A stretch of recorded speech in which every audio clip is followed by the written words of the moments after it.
নির্বাচনী রোডম্যাপ ঘোষণায় দেরি হলে আবারও ষড়যন্ত্র হতে পারে এমন শঙ্কা জানিয়ে বিএনপি চেয়ারপারসনের উপদেষ্টা জয়নুল আবদিন ফারুক বলেছেন, এ সরকার শুধু নির্বাচন করার সরকার।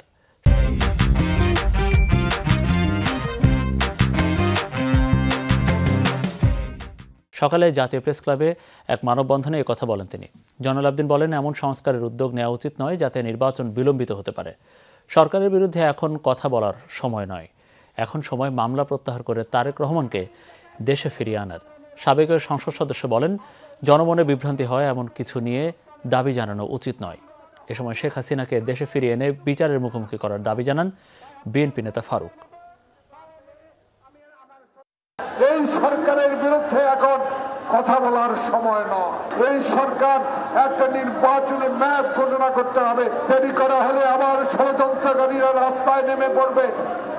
দেরি করলে আবারও ভারত আবার ষড়যন্ত্রের রূপ ধারণ করে শেখ হাসিনাকে যেভাবে আশ্রয় দিয়েছে সেখান থেকে আবার ষড়যন্ত্র শুরু হতে পারে।